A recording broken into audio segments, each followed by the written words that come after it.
Hello दोस्तों, welcome back to my channel. So this is the second lecture of my series basic to advance level.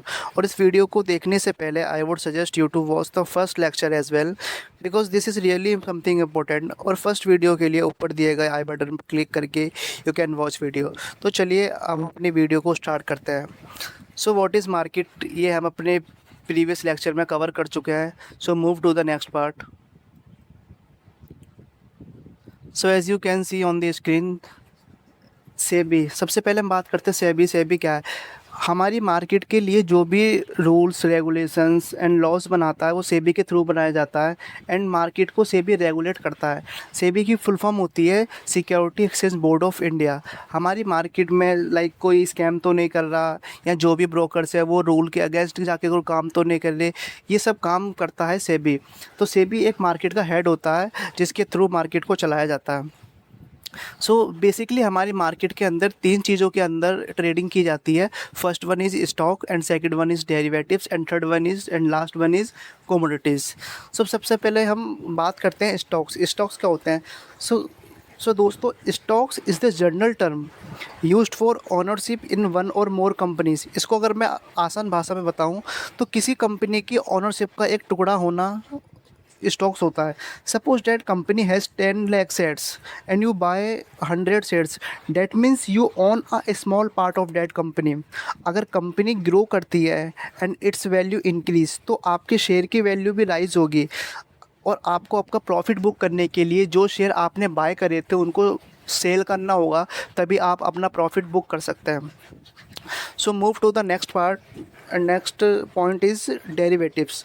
So derivatives क्या होते हैं, आइए इसको समझते हैं। So one of the riskiest asset in stock market means future and options are part of derivatives.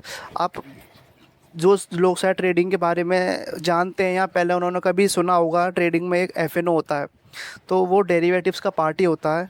और जिन्होंने नहीं सुना तो मैं अभी आपको बहुत ही आसान भाषा में समझाऊंगा, आपको समझ में आ जाएगा डेरिवेटिव्स का मतलब क्या होता है।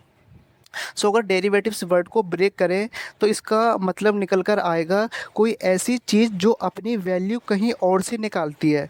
इसको मैं एक एग्जांपल के थ्रू आपको समझाने की कोशिश करता हूँ। सपोज डेट मैं हूँ और एक मेरा बेस्ट फ्रेंड है, तो जो मेरा बेस्ट फ्रेंड बोलता है मैं वही करता हूँ। उसने बोला खाना खा तो मैं खाना खाऊंगा, उसने बोला घूमने जा तो मैं घूमने जाऊँगा।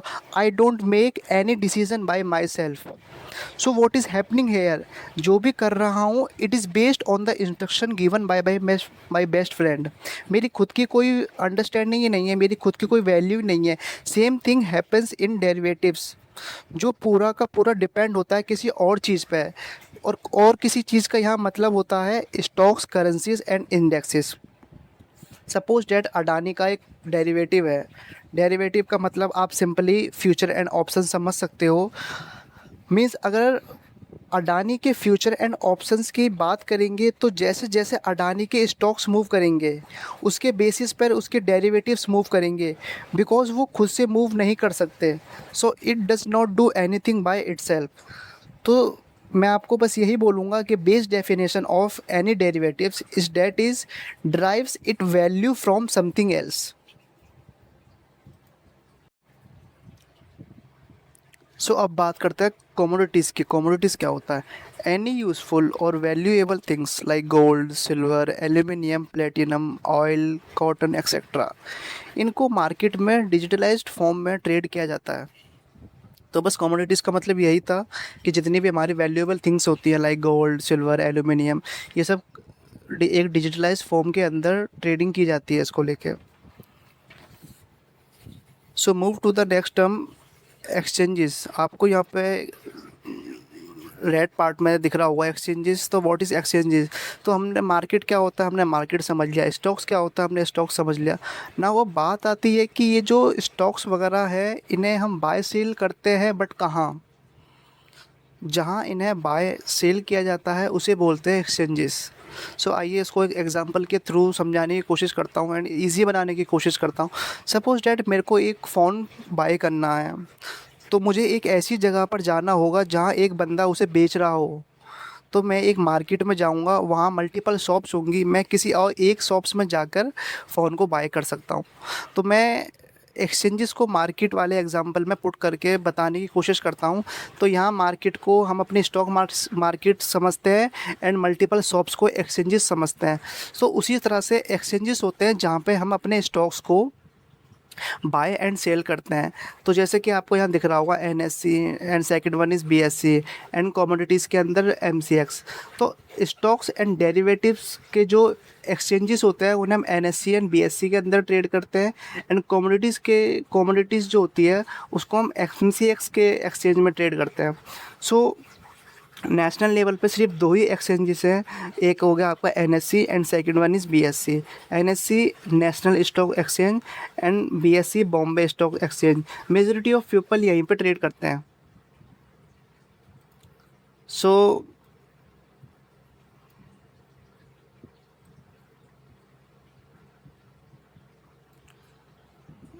जैसा कि आपको स्क्रीन पर दिख रहा होगा number of stocks in India. So national level पर वो दो ही हैं, बट जो ओवरऑल इंडिया के अंदर एक्सचेंजेस हैं वो आपके ये सामने हैं। First one is Bombay stock exchange BSC and second one is NSC national stock exchange and third one is metropolitan stock exchange and fourth one is MCX multi commodity exchange and fifth one is NCDEX national commodity and derivative exchange and last one is ICEX Indian commodity exchange. So इनकी photos मैं आपको दिखाता हूँ। सो जैसा कि आप ये देख सकते हैं बॉम्बे स्टॉक एक्सचेंज जो ये स्टेबलाइज्ड हुआ था ये 85 से वो 1875 में हुआ था, जो इसका हेड क्वार्टर है मुंबई में।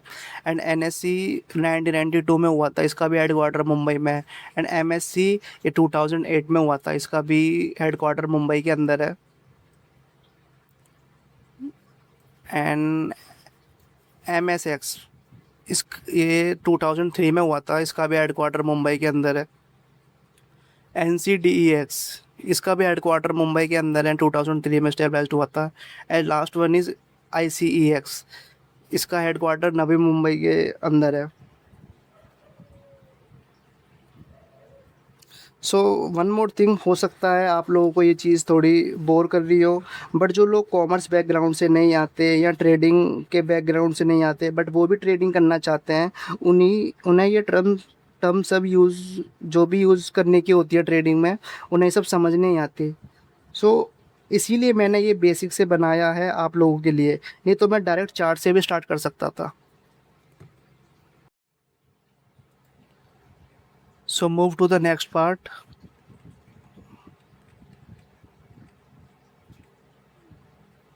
सो next point is market participants. So majorly 4 types के लोग होते हैं हमारी मार्केट के अंदर इन्वॉल्व, जो कि मार्केट को मूव करने की कैपेसिटी रखते हैं। नॉर्मली रिटेलर्स में इतनी कैपेसिटी नहीं होती कि वो मार्केट्स में बड़े बड़े मूव्स ला सके या बड़े बड़े कैंडल्स बना सके, नहीं, उसके लिए लाखों करोड़ की इन्वेस्टमेंट लगती है।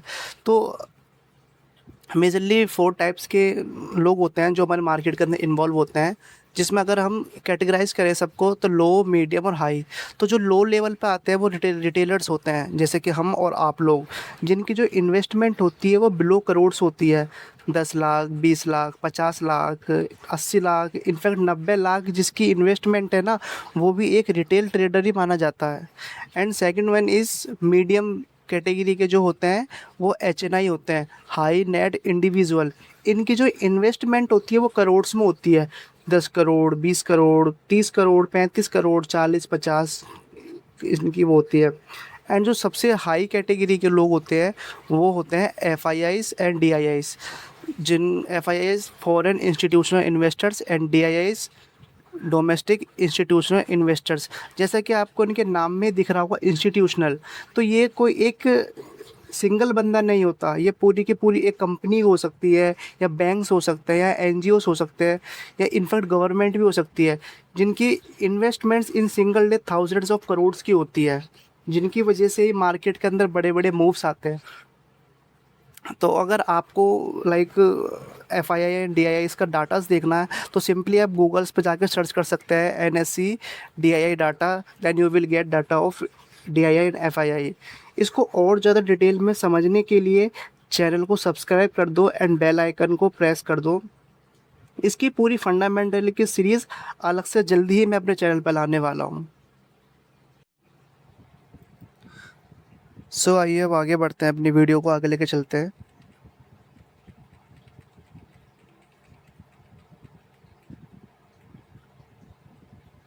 म्यूचुअल फंड्स क्या होता है, आइए उसको बहुत ही आसान भाषा में मैं समझाने की कोशिश करता हूँ। म्यूचुअल फंड का बस इतना सा मतलब है कि आपके पास पैसा है बट आपके पास टाइम नहीं है, आपके पास टाइम का इशू है। तो आप सिंपल क्या करते हो, मार्केट के अंदर किसी एक्सपर्ट को आप अपना पैसा देते हो कि ले भाई मेरा पैसा ले और मार्केट में जाके लगा, और जो भी इसका रिटर्न हो वो हमें दे दे, और जो भी तेरा कमीशन बनता है आप उसको रख लो। बस सिंपल सा म्यूचुअल फंड का यही मतलब होता है। आज के टाइम में आपको हर एक बड़े बैंक का म्यूचुअल फंड मिल जाएगा। So go on a broker and see thousands of mutual funds.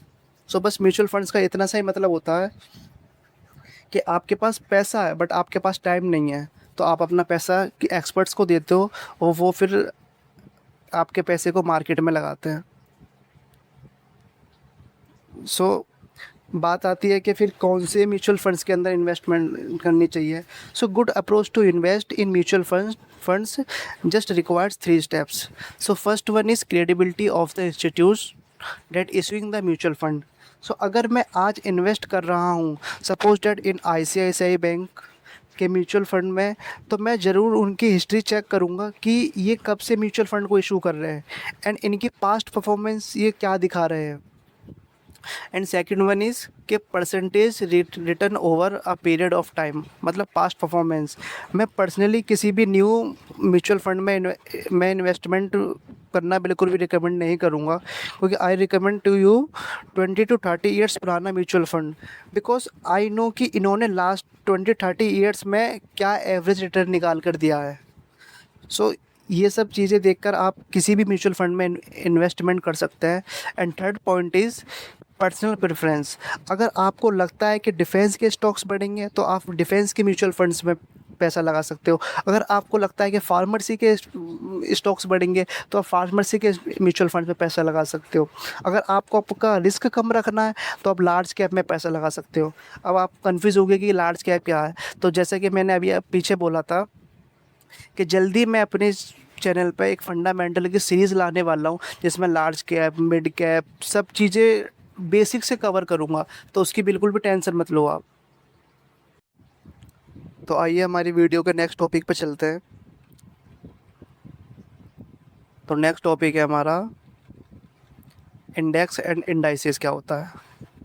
सो अगर मैं आपको डायरेक्ट इंडेक्स की डेफिनेशन बताऊंगा तो शायद आप नहीं समझ पाओगे। इसको एक एग्जांपल के थ्रू बताने की कोशिश करता हूं जिससे कि आप इसको इजीली समझ सकते हो। तो सपोज डेट मैं एक बुक फेयर में गया हूं एंड मैं एक बुक परचेज़ करना चाहता हूं। तो उस बुक के अंदर 500 पेजेस हैं, तो इन 500 पेजेस से मेरे को एक अंदाज़ा लगाना है कि ये बुक कैसी है।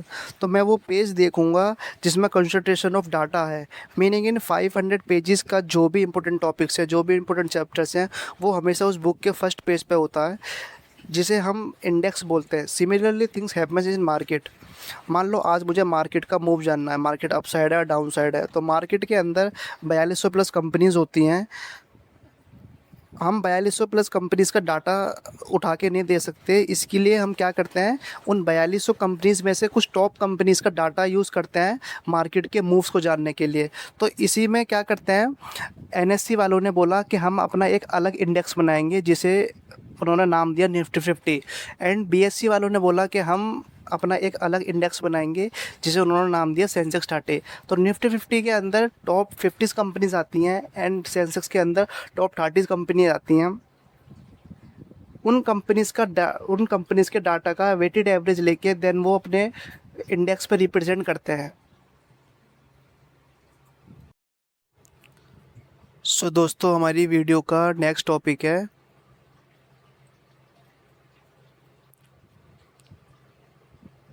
Types of trading. तो ट्रेडिंग बेसिकली कितने टाइप की होती है, तो आइए समझते हैं इसको। सो बेसिकली ट्रेडिंग्स को 5 टाइप का माना जाता है, जिसमें कि हमारी फर्स्ट टाइप आता है इन्वेस्टिंग। आपने कभी ना कभी कहीं ना कहीं सुना होगा कि भाई मेरा मार्केट में 5 लाख रुपया लगा हुआ है, मेरी 10 लाख की इन्वेस्टमेंट है या मेरी 4 लाख की इन्वेस्टमेंट है। तो बेसिकली इन्वेस्टिंग में जो पीरियड होता है ना, वो एक लॉन्ग टर्म के लिए किया जाता है। लाइक 4 महीने, 5 महीने, 1 साल, 2 साल या 3 साल, 5 साल, 10 साल। इन्वेस्टिंग उसे कहा जाता है जब हम अपने पैसे को मार्केट में एक लंबे टाइम के लिए लगाते हैं। सेकंड हमारा टाइप की जो ट्रेडिंग आती है उसे हम बोलते हैं स्विंग ट्रेडिंग। जो स्विंग ट्रेडिंग होती है इसकी रेंज कुछ दिनों की होती है, लाइक 10 दिन, 15 दिन, 20 दिन, इनफैक्ट 4 दिन, 5 दिन।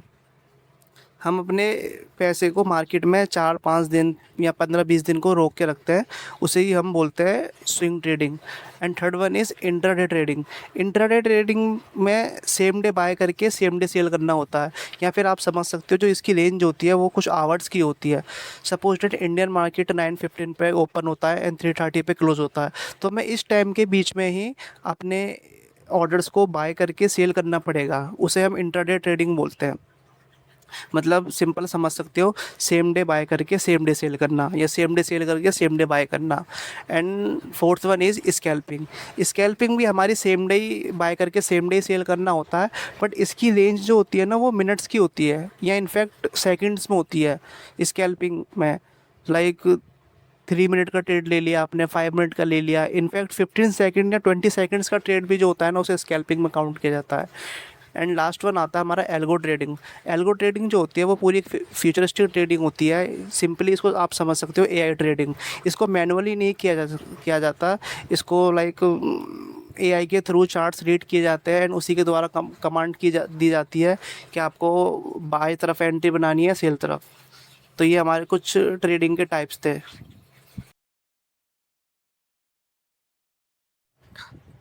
सो हमारा नेक्स्ट टॉपिक है आपका types of market. So basically market 4 types की होती है। First one is Indian stock market and second one is forex market and आपकी third one is crypto market and last one is commodities market. तो आइए एक एक करके सबको समझते हैं। तो सबसे पहले हम अपनी इंडियन स्टॉक मार्केट के बारे में समझते हैं। तो इंडियन स्टॉक मार्केट के बारे में जैसा कि हम पढ़ चुके हैं, इसमें हम कंपनी के शेयर्स में ट्रेड करते हैं एंड डेरिवेटिव्स के अंदर ट्रेड करते हैं। एंड जो इसके ट्रेडिंग आवर होते हैं वो फिक्स्ड होते हैं। लाइक इंडियन मार्केट जो जो है वो सुबह 9:15 पे स्टार्ट होती है एंड 3:30 में क्लोज हो जाती है, मंडे टू फ्राइडे। एंड अगर हम इसके रिस्क लेवल की बात करें तो इसका जो रिस्क लेवल होता है वो मॉडरेट होता है। एंड फिर आती है हमारी फॉरेक्स मार्केट। फॉरेक्स मार्केट के अंदर करेंसीज पेयर को ट्रेड किया जाता है, like euro USD, USD INR. तो जितने भी इस तरह के करेंसीज पेयर होते हैं उसको हम फॉरेक्स मार्केट के अंदर ट्रेड करते हैं। और अगर इसके ट्रेडिंग आवर की बात करी जाए तो ये 24 आवर चलती है, वीक के 5 days, Monday to Friday. And ये वर्ल्ड की लार्जेस्ट फाइनेंशियल मार्केट है और इसका वॉल्यूम भी काफ़ी ज़्यादा हाई रहता है। और अगर हम इसके रिस्क की बात करें तो इसका रिस्क लेवल भी हाई रहता है। फिर थर्ड वन आती है हमारी क्रिप्टो मार्केट। तो क्रिप्टो मार्केट के अंदर जितनी भी क्रिप्टो करेंसीज होती हैं या कॉइन्स होते हैं, लाइक बिटकॉइन, आपका इथेरियम, सोलाना, इस तरह की जितनी भी क्रिप्टो करेंसीज होती हैं उनको ट्रेड किया जाता है। एंड ये सबसे ज़्यादा रिस्किस्ट मार्केट होती है। उसका रीज़न ये है क्योंकि इसमें प्राइस के अंदर जो चेंजेस आते हैं ना वो काफ़ी तेज़ी से आते हैं। एंड और इसी वजह से इसके अंदर वॉलेटिलिटी बहुत ज़्यादा हाई होती है। इसीलिए इसको सबसे ज़्यादा रिस्किस्ट मार्केट माना जाता है। एंड हमारी लास्ट वन आती है कमोडिटी मार्केट। जैसे कमोडिटीज मार्केट के बारे में हम पीछे पढ़ चुके हैं कि इसके अंदर हम raw materials and primary goods को बाय एंड सेल करते हैं, जैसे कि आपका गोल्ड हो गया, सिल्वर हो गया, क्रूड ऑयल हो गया, नेचुरल गैस। इस तरह से हम अपने मार्केट के अंदर कमोडिटीज़ के अंदर ट्रेड करते हैं। अगर मैं पर्सनली अपने एक्सपीरियंस से बताऊं तो अगर कोई भी अपनी ट्रेडिंग जर्नी स्टार्ट कर रहा है तो उसको इंडियन मार्केट में स्टॉक्स के अंदर ट्रेड करना चाहिए, ताकि वो रिस्क लेवल मैनेज करना सीख जाए एंड जो लाइव मार्केट के अंदर प्रेशर होता है उसको किस तरह से हैंडल किया जाता है वो उसको सीख सकता है। तो इसलिए अगर आपको ट्रेडिंग स्टार्ट करनी है तो आप पहले इंडियन मार्केट में स्टॉक्स में इन्वेस्ट करके इंट्राडे करके स्टार्ट कर सकते हो। तो आइए अब समझते हैं शॉर्ट सेलिंग। शॉर्ट सेलिंग क्या होती है? तो सिंपली देखिए, आपने मार्केट में यही सुना होगा कि पहले हम बाय करते हैं देन सेल करते हैं। बट शॉर्ट सेलिंग के अंदर जस्ट इसका अपोजिट होता है। हम किसी भी स्टॉक्स को या फिर किसी भी बिटकॉइन करेंसी या फिर इथेरियम, सोलाना या फिर कोई फॉरेन करेंसी हो गया यूरो यूएसडी, हम उसको पहले सेल करते हैं देन बाय करते हैं। इस शॉर्ट सेलिंग का सिर्फ मतलब यही होता है कि किसी भी चीज़ को पहले सेल करना, देन अपना प्रॉफिट को बुक करने के लिए उसको बाय कर देना, यही शॉर्ट सेलिंग होता है। But this option is only available in intraday trading. इस ऑप्शन को आप सिर्फ इंट्राडे ट्रेडिंग के लिए ही यूज़ कर सकते हो। स्विंग ट्रेडिंग में शॉर्ट सेलिंग काम नहीं आते। सो बस शॉर्ट सेलिंग का यही मतलब था। तो आइए समझते हैं अपने लास्ट पॉइंट को, जो कि आपका लेवरेज। लेवरेज क्या होता है? सो जैसा कि आप स्क्रीन पर देख पा रहे होंगे, काफ़ी इजी डेफिनेशन लिखी हुई है, पहले उसको पढ़ते हैं देन मैं आपको अपनी लैंग्वेज में समझाता हूँ। Leverage means borrowing extra money from your broker so that you can trade with a larger amount than you actually have. तो लेवरेज एक ऐसी फैसिलिटी होती है जो आपको आपके ब्रोकर के द्वारा प्रोवाइड की जाती है, जिसकी हेल्प से आप जितना अमाउंट आपके पास है उससे कई मल्टीपल अमाउंट से आप ट्रेड कर सकते हो। सपोज डैट आपका ब्रोकर आपको 10x का लेवरेज प्रोवाइड करवाता है एंड आपके अकाउंट में 1000 रुपीज़ पड़े हुए हैं, तो 10x के लेवरेज के साथ आपका वो 10,000 में बदल जाता है। तो आप मार्केट के अंदर 10,000 के से ट्रेडिंग कर सकते हो।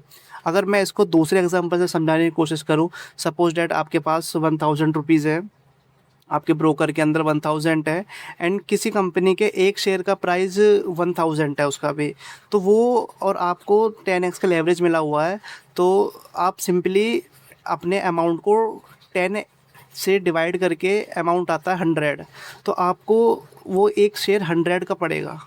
तो यही लेवरेज होता है। अच्छा, एक चीज़ और, लेवरेज जो होता है वो सिर्फ इंट्राडे ट्रेडिंग में ही प्रोवाइड करवाया जाता है। स्विंग ट्रेडिंग में लेवरेज नहीं मिलता। आप किसी भी ब्रोकर के ऊपर जाना, ग्रो हो गया, ज़ीरोधा हो गया, एंजल वन हो गया, कोटक न्यू हो गया, ये जितने भी इंडियन मार्केट के ब्रोकर हैं, इन सभी में इंट्राडे में ही आपको लेवरेज की फैसिलिटी मिलती है, स्विंग ट्रेडिंग में नहीं मिलती। सो लेवरेज का यही मतलब था। और एक लास्ट चीज़ कि जो आपको प्रॉफिट एंड लॉस होगा ना, वो भी आपको आपके लेवरेज के अकॉर्डिंग ही होगा। सपोज डैट कि आपको 10% का फॉल हो गया, जो भी एग्जांपल दिया है मैंने, ये पढ़ सकते हो। Suppose you have 1000 in your account, your broker gives you 10x leverage, this means you can trade as if you have 10,000, so profit is larger because of leverage. But if the price fall by 10%, तो अगर हम इसमें leverage को add नहीं करते तो आपको simply loss होगा 100 का। बट अगर आप लेवरेज के साथ ट्रेडिंग कर रहे हो 10x के, तो आपको लॉस होगा 1000। तो दोस्तों, this is the second basic lecture, और नेक्स्ट लेक्चर से हम charts reading and market structure को स्टार्ट कर देंगे। और एज़ यू नो, हमने basic to advance level trading series को स्टार्ट किया हुआ है। और अगर आपने अभी तक मेरी फर्स्ट वीडियो नहीं देखी तो मेक श्योर कि आप उसको जल्दी ही देख लेंगे। एंड नेक्स्ट फर्दर वीडियोज़ के लिए मुझे subscribe and notification bell icon को ऑन कर लो, ताकि टाइमली सारी वीडियोस आपको मिलती रहें। Thanks for watching and see you soon in the next video.